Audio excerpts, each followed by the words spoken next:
झमाझम हो।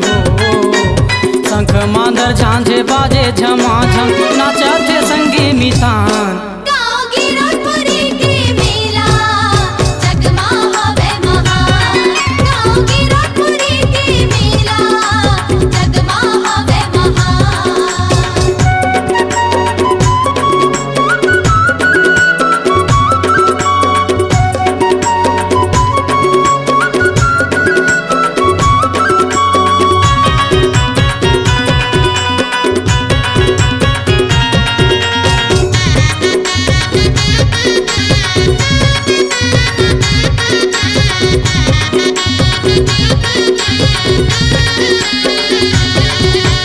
फागुन के पंचमी बर मेला भरा थे, साथे के झंडा चढ़ाते हो, साथे के झंडा चढ़ाते।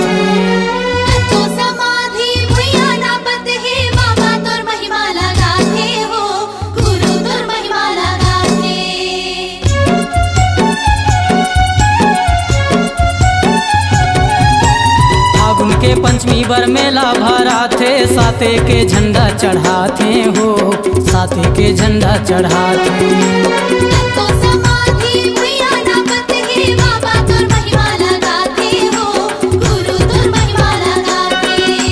खुरवाला तारे कुबराला तारे हो, खुरवाला तारे कुबराला तारे, मरतला जीवन दान।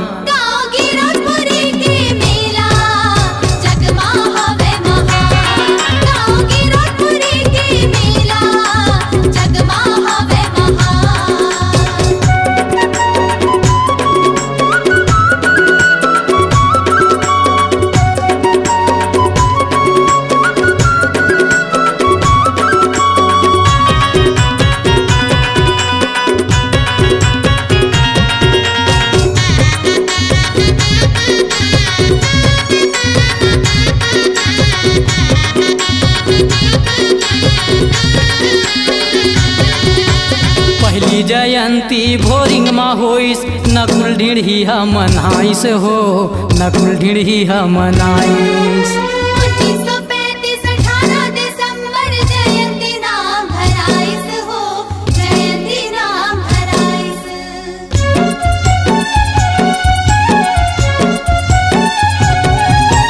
पहली जयंती भोरिंग मा होइस, नकुल ढिढ़ी हा मनाइस हो, नकुल ढिढ़ी हा मनाइस। 1935 18 दिसंबर जयंती नाम धराइस हो, जयंती नाम धराइस।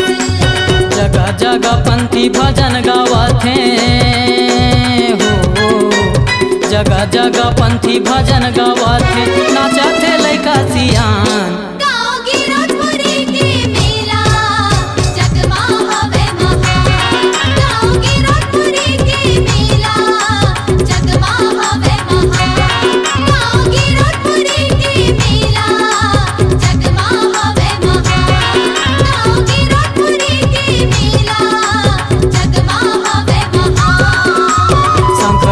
झांझे बाजे झमाझम हो, शंख मांदर झांझे बाजे झमाझम, नाचत थे संगी मितान।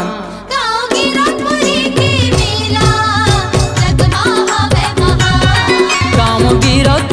के मेला जगमा हवै महा।